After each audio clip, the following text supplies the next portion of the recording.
Hi everyone, welcome to the channel. My name is Mike, also known as FlyFisher530. Today I'm heading down into a canyon where the North Fork and the Middle Fork of the American River meet. It's in between my home in Cool, California and Auburn, California on Highway 49. Beautiful area of California where these two rivers meet and then they flow into Folsom Lake. So I am headed today to Sacramento Offroad Solutions. They do all my 4x4 work on my rig because I have an issue going on underneath my Jeep. It is a noise in the, I guess, the front drive shaft area. Could be the front axle, could be the differential. I'm hoping it's just where the U-joint meets, the front axle meets the front, the transfer case of the Jeep. I'm hoping it's just a U-joint that needs to be replaced. I hope it's nothing more serious than that, but we're going to find out together. This started to happen back when I was in Death Valley with the group you saw in that last video, and then it got worse in the video I just did in Coos Bay on the dune sands. I could really hear a clicking noise underneath the Jeep. So I called Rafael and said, hey, I need to get this thing in and have it looked at. So we're going to put it up on the lift today, take a look at what's going on, and figure out together what we need to do. Stay tuned. Turn right, then arrive at your destination.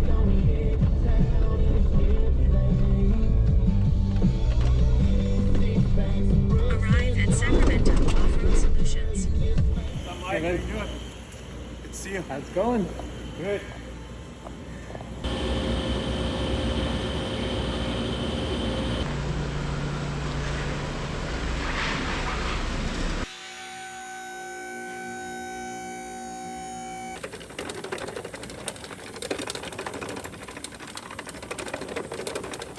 All right, guys. So yeah, guys, we are at Sacramento Offroad Solutions. I'm with Rafael. Hi, and welcome his back. Crew, Tim and Willie, right? Tim and Willie. Yep. So yeah, this shop does all my 4x4 work. I trust them like nobody else. And so as I was trying to explain earlier, I had a front drive shaft issue, a noise in my front end. I wasn't sure if it was the differential or the front axle. Or, Yeah, it was hard to tell when we were out in Coos Bay the other day. Yeah. Yeah, that's kind of where I really started noticing that noise. And so what we found as we come in here, why don't you explain it to him? So when we found out, we raised up the truck and then we turned the axle, and you can see where in the rear towards the transfer case, it was starting to wear out. The rubber had wore out. So I'm sure the stuff, the components inside just started deteriorating. Yeah, the bearings or whatever Yeah, it inside. just got too dry. Yeah, so Rafael just happened to have a spare one sitting in his shop here. I'm sure someone swapped it out for an Adams Driveshaft or We something. did, yeah, that's what we usually go Yeah, with. so we're going to just swap that in for now, and then probably once the rear drive shaft starts showing some problems, then I'll just swap the whole set out for Adams probably. I don't know if you want to wait till it starts to. Yeah, maybe not till it starts to wear out, but before then. I suggest we order the pair now. Okay. Just because if the back one already started going out, I mean the front one started going out. It's not too long for the back. Yeah, you one. got a little bit over 80,000 miles on your rig. That's true. Yeah, and based on where I've taken it too. Oh yeah. You know, Death Valley and all these places. So yeah, that's probably what we're going to do. We're going to swap them. At least for now, I'll have a front-wheel drive. I'll have a four-wheel drive. Yep. And then we'll swap in the Adams, and that's what you'd probably recommend. That's what I recommend. Yeah. Okay.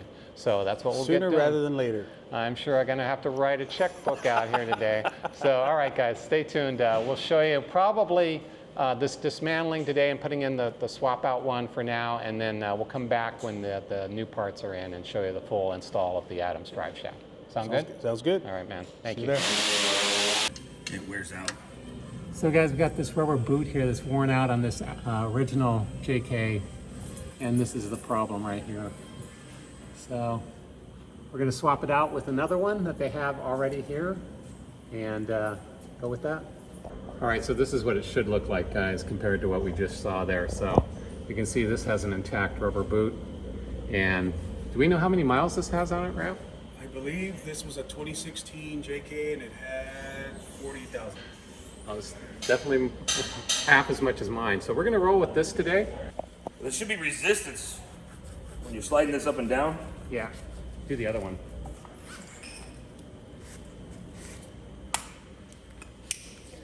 Oh wow, you're trying to push on that one and it's not doing anything. Gotcha. And this one, Willie, why don't you just show him? Much easier. Yeah, it's blown. And then you got the boot that should be down in here. This is where your popping's coming from. Yeah. The joint's all dried out. This gives you a good view of the missing rubber boot on my drive shaft versus what it should look like. If you have more than 50,000 miles on your vehicle, I would highly recommend checking this component for wear. Before replacing the front drive shaft, Tim took the time to clean up the one they had on the shelf. They removed the front drive shaft by detaching from the transfer case on the rear side and from the front differential on the front side. This is just a matter of removing the bolts at each end and pulling the old drive shaft out. The next step was to install the temporary replacement, tighten and torque the bolts, and the front drive shaft swap was complete. While my rig was up on the lift, I was checking other components underneath, and something caught my eye. Alright, so here's my rear Teraflex shocks, and this is a bracket you can get for Teraflex to protect this shock. And this is what an original one looks like, about the space you can get underneath your shock with this, just using it as a spacer. And then on this one, you can see it's slammed on a rock, and this will not fit under here anymore. But it did its job. This did its job to protect the Teraflex shock. So very happy with those. And I just DIY painted those myself, and they're still holding up amazingly all this time, a couple years now.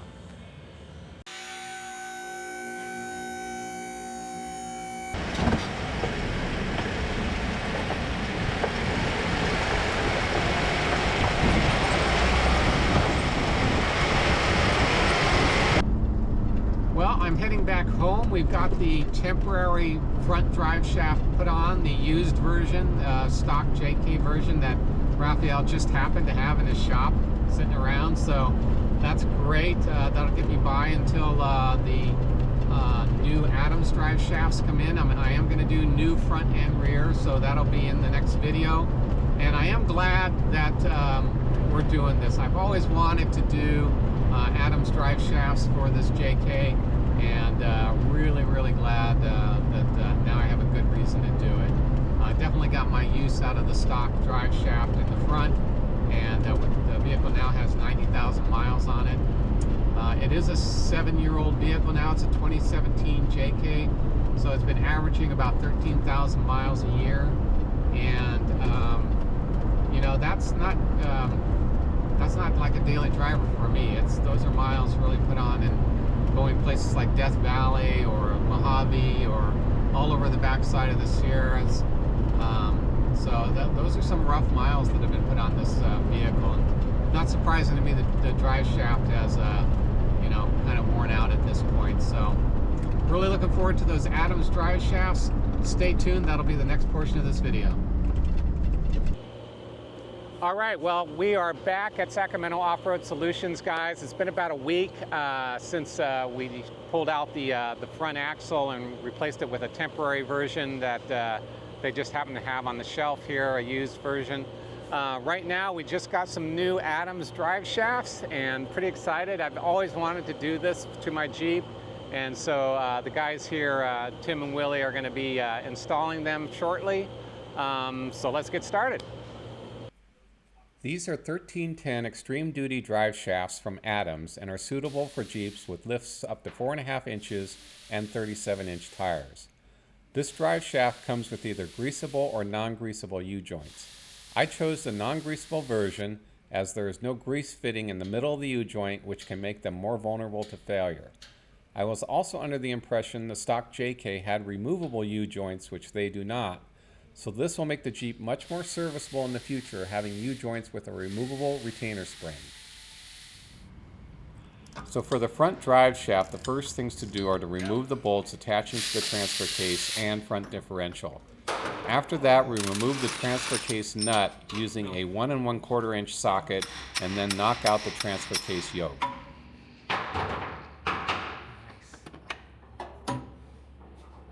The rear drive shaft procedure is much the same as the front. We remove the bolts at each end of the drive shaft and use a 1 1/4 inch socket with an impact wrench to remove the stock nuts holding the yokes in place.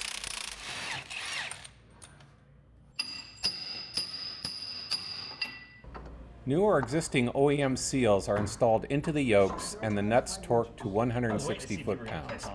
Make sure to use Loctite on the nut that hold the yoke in place, as well as black silicone sealant on the washer at the base of the nut.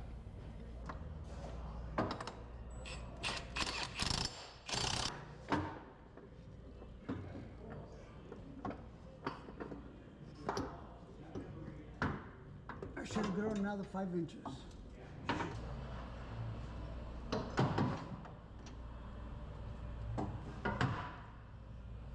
Install red Loctite on the CV bolts like the picture in the upper corner. The CV bolts are installed through the back of the yoke and threads into the CV kit at the front of the rear drive shaft. You will need your 5/16 12-point open-end wrench for these bolts. The rear U-joints are installed with Loctite, making sure they are tightened down evenly. Note you could damage the U-joint if this is not done properly and with even tightening of the bolts surrounding the U-joint.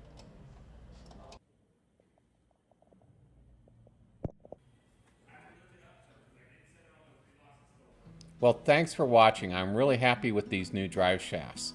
Please note this video was meant to be a general overview of the process. For complete step-by-step instructions, visit the Adams Driveshaft website at the link below. Thanks for watching and hope to see you on the trail someday.